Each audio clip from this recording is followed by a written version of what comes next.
The sanctuary of Delphi is probably the most extraordinary of all ancient Greek sites. It has one of the most magnificent landscapes in Greece and perhaps in the world. Delphi amazes all who visit it. This place is the center of the world. The ancient Greeks called it the Omphalos, which means the navel of the earth. According to the legend, Zeus, the father of the gods, wanted to find the center of the universe. So he sent two eagles flying from the opposite ends of the universe, and the place where they met was Delphi. And the exact point where they met was marked with this stone, Omphalos, the navel. The god Apollo sought to establish his sanctuary, and when he discovered Delphi, the site was guarded by Python, a serpent or dragon-like creature. Apollo killed Python and assumed control of the sanctuary. Delphi flourished between the 6th and the 4th centuries BC, and it was not part of any Greek city-state, but it was a sacred place where anybody could come from all over the Greek world, extending upon the Mediterranean from southern Italy to Asia Minor. And all the pilgrims who came here had the purpose of seeking guidance from the Oracle of Delphi. The Oracle, a priestess of Apollo known as Pythia, was believed to possess the ability to communicate with the god and provide prophetic advice. Delphi is one of the most improbably located cities in urban history, because the whole site is built in the middle of the slope of a steep mountain known as Mount Parnassus, and the views back down and across the valley are stupendous. The most extraordinary thing about Greek architecture is the guiding principle they use in organizing the site. The Greeks had the notion that the site is already sacred. The site is already loaded with spiritual meaning, and it is the task of the architect to make these presences visible through architecture. So in the case of Delphi, which was seen as the center of the universe, the mountains well up, the cliffs and the cracks in the rocks surround the site, and the buildings position themselves in a powerful way to make their organization understandable. The theater, for example, is gently placed on the mountainside, positioned towards the sacred mountain range beyond, and framing it with the architecture. Yet the theater was completely hidden by the Temple of Apollo if you entered the sanctuary from the main entrances. And from other entrances, the views towards the theater were blocked by retaining walls and similar structures. This was to prevent a visual contrast between the two largest building masses on the site. The Temple of Apollo was the most important building in Delphi, so the building had to dominate all the views and directly contrast with the landscape. In the sanctuary of Apollo at Delphi, just like in the Acropolis of Athens, there was a sacred way through which a procession had to thread, though the sacred way at Delphi was always flanked by these minor buildings called thesavros, or treasuries. Greek sanctuaries like Delphi or like the sanctuary of Zeus at Olympia commanded the support of all Greek cities, so individual cities might offer to the god these treasuries. A treasury was a building resembling a small non-peripteral temple, where offerings from their city could be stored to propitiate Apollo. And they were not mere storage places, but offerings in their own right. They were lavishly decorated with sculpture, and they commemorated an important event, such as a victory in war like the Athenian treasury, or the discovery of a rich vein of silver, like the treasury of Sipnos. But each one of these treasuries was arranged so that if you're looking down from the theater or from the temple terrace, all buildings arrange themselves in such a way as to help us understand the landscape. So each sacred precinct from ancient Greece has a specific point which clarifies the whole. In the Acropolis of Athens was the main entrance from the Propolia. Here in Delphi, that point is in the theater.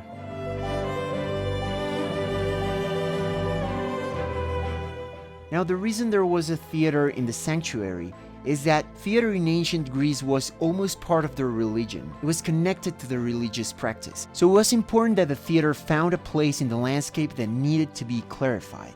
So you can see that the theater of Delphi locks into the natural geometry of the site and makes possible a stronger understanding of how important this point is.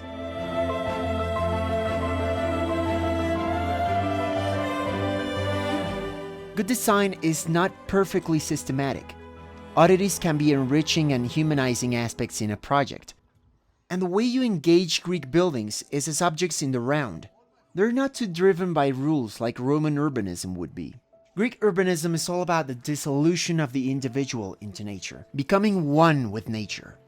Architecture is a narrative vehicle. Our experience of an architectural space is strongly influenced by how we arrive in it. So for anyone coming to the Temple of Apollo to consult the oracle, there was a specific route they had to follow.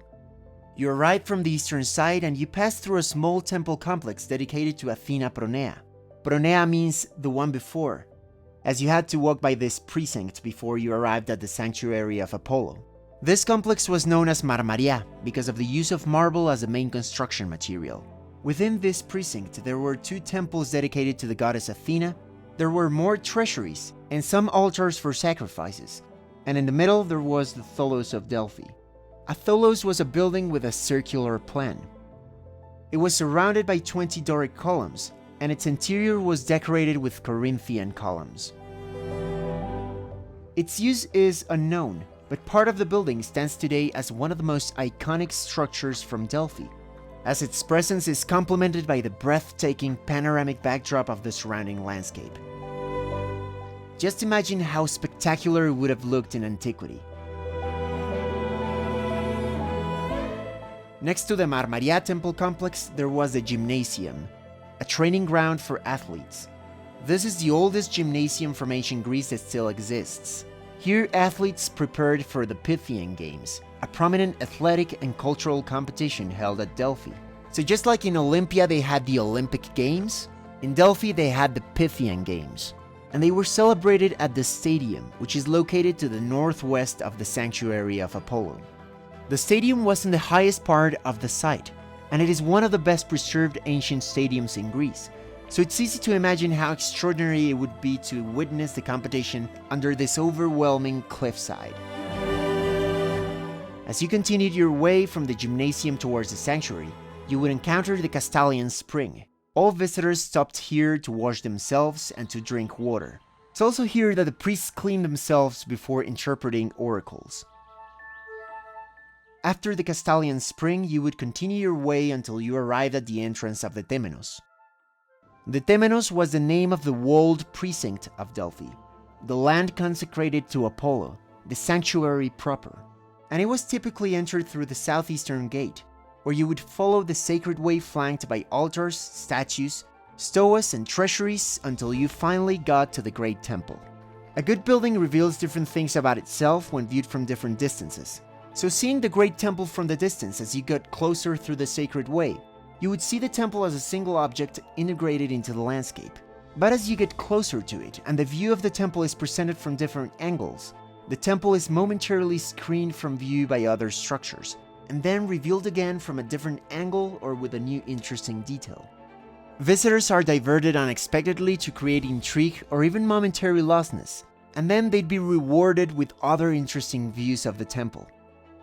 As you get to the ramp of access to the temple terrace, you would get a glimpse of the front facade of the temple with a 60-degree angle. Then it'd be hidden by the altar of Apollo, and then you'd see it again on the other side on another 60-degree angle. Like the Parthenon and all Greek temples, the Temple of Apollo is meant to be viewed as a plastic 3-dimensional object, and therefore has columns on all sides. As you can see, it's not meant to be viewed from the front or from the side, but always from an angle. And the most important aspect that you see from this distance, apart from the lavish sculpture in the pediment of the temple, would be the Delphic Maxims, a set of mysterious phrases inscribed on the temple front, reminding us the place that we occupy in the universe. Gnothis avton, know yourself. Mide nagan, nothing too much. Hengia paradati, in a pledge, ruin is present. Know yourself was the most famous one, and according to Plato, it means know your limits and be fully aware of the place you occupy in the universe and in the order of things. Ancient authors tell us that you would enter the temple and you would find a deep rocky chasm in the center of the temple from whence emanated gases and vapors. Here's where the Pythia, the priestess, would sit on a tripod and enter in an ecstatic trance state, and interpreted the oracle as she inhaled the vapors that expelled from the chasm. Anyone who made the appropriate donation could come and consult the oracle and ask anything. Consultations were generally on matters of great importance, such as political decisions, military campaigns, and personal dilemmas. Never was a city founded without first consulting an oracle. The temple measured 60 meters by 23 meters, and it was of Doric style with triglyphs and metapiece, and it was a hexa-style temple, that is, with 6 columns on its front and back. It had a ramp of access in the main facade, and it stood on a stylobate of 3 steps. It's just impossible to put into words how perfectly the architecture blends with the landscape. Just the sensation of standing in this site is very superhuman, supernatural, sublime. You feel on top of the world as the landscape is just unbelievable. The Greeks really knew how to choose a site for their cities. No wonder why they thought this place was the center of the world. You feel so in connection with nature and with the cliffs and mountains. It's just so unreal.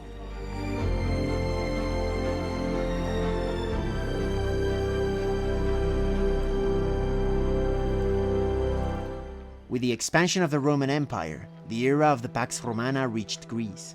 Greece was in peace. They were no longer under the threat of invasion from Persians or from other civilizations, and therefore all the pilgrims seeking guidance from the Oracle of Delphi came to ask trivial and mundane questions. Delphi, on time, started to lose importance. The once thriving site faced neglect and depopulation, leading to a lack of maintenance. Situated in a highly seismic area, buildings started to collapse, with no efforts made for reconstruction. The isolated, steeply mountainous area can appear mysterious to this day. Delphi is a place where nature fractures, with cracks in the Earth's surface, a region with frequent thunderstorms and occasional earthquakes. So it is not surprising that since ancient times, it was considered a magical area, a special location. The ancient sanctuary of Delphi was, and quite possibly remains to this day, the most spiritual place on Earth. Delphi is one of the most important sites of ancient Greece, but if you want to see more, I have a full playlist of Greek architecture on my channel that you can go check out. Please like this video and subscribe to my channel to get notified every time I upload new content. Thanks for watching, and I'll see you very soon in the next episode. Goodbye.